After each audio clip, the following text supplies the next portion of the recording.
Welcome to Deep Dive. Today we're uncovering the surprising truth about sunscreen. Stick around as we break down what's really inside your sunscreen, how it affects your body, and how you can make safer, smarter choices to protect your skin without compromise. Let's dive in.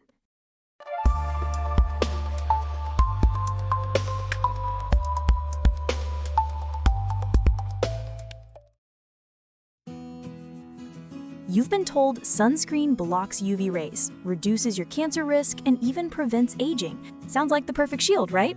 But here's the truth. Not all sunscreens protect you the same way. Some act like armor on your skin, while others dissolve into your body chemistry and leave you carrying those chemicals long after you've rinsed off. Today, you won't just learn the difference. You'll interact with me in real time by tracking your own habits and testing your daily choices. Let's find out if your sunscreen is truly safe or just marketed as safe. What's really inside your sunscreen? When was the last time you actually flipped your sunscreen bottle around and looked at the ingredient list? Go ahead and check right now if you have one nearby.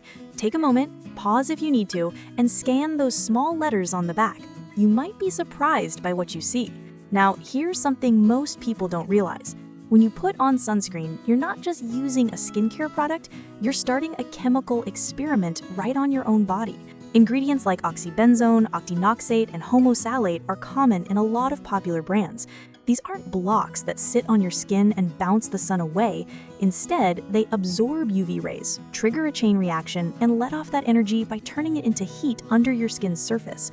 That process might sound harmless, but here's where it matters. Your skin isn't the perfect shield many imagine. It's porous, more like a sponge than a wall. Chemicals can slip through, move into tiny blood vessels, and circulate through your body. Studies have shown that after applying sunscreens with these compounds, they can actually be detected in blood samples within hours, and in some cases, they linger for several days. Here's a quick poll for you. How many of you just checked and found oxybenzone, octinoxate, or homosalate listed? Share your answers in the comments. I'm curious how common it is among the products people already own. Now imagine those chemicals building up over time. Researchers are still studying what that means long-term, but concerns have been raised about how they might affect hormone balance or stress certain organs. Without firm conclusions yet, the uncertainty itself should raise questions. Here's the good news. If you choose sunscreens with zinc oxide or titanium dioxide, those stay on top of your skin. They create a barrier and never enter the bloodstream at all. Next time you're in the store, pick up one of each type of mineral and chemical and compare the labels side by side. Smarter protection, building a safer defense. So if these chemical sunscreens can slip into the bloodstream, does that mean we should stop using sunscreen altogether? Not at all.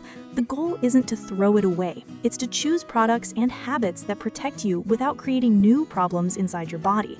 Sunscreen should act as a partner to your skin, not an invader. This is where mineral options come in. Zinc oxide and titanium dioxide don't get absorbed into your system. Instead, they sit on the surface, like tiny shields that reflect or scatter ultraviolet light before it can penetrate. They work mechanically, not chemically, which is why they're considered safer. If you have sunscreen at home, pause the video and check whether zinc oxide or titanium dioxide are listed. If you see them, you've got a mineral-based protection. If not, you're probably dealing with a chemical filter. Of course, sunscreen isn't the only defense you have. Physical barriers matter a lot. Wide brim hats create a shadow over sensitive areas like your neck and ears. Long-sleeve shirts made with UV protective fabrics reduce exposure without relying on cream at all. And sunglasses guard the eyes and eyelids, which also burn easily. Think of these as shields you can actually wear. There are also ways to reinforce protection from the inside. Foods rich in antioxidants like salmon, olive oil, and pomegranates help your skin cells handle stress from ultraviolet exposure. Hydration works the same way. A well-hydrated skin barrier is more resilient and less prone to damage. Here's a quick quiz for you. At what time of day is UV radiation usually strongest? If you guessed midday, between around 10 a.m. and 3 p.m., you're correct. Planning time outdoors around that fact makes a big difference. And don't forget sleep. During rest, your body repairs DNA damage, making you stronger for the next day's exposure.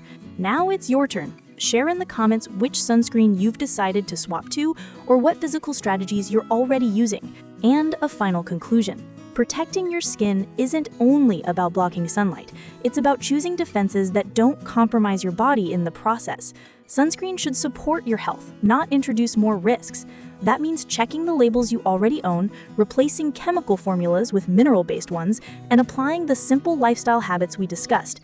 Take a few minutes today to look at your products and decide which swaps you'll make. And here's something worth considering. If sunscreen can move into the bloodstream this easily, what other everyday products deserve a second look? The answers might change more than just your sunscreen routine. Thanks for joining me today as we uncovered the truth about sunscreen and how to protect your skin safely. If you found this helpful, please like, share, and subscribe for more deep dives. Stay curious and see you in the next video.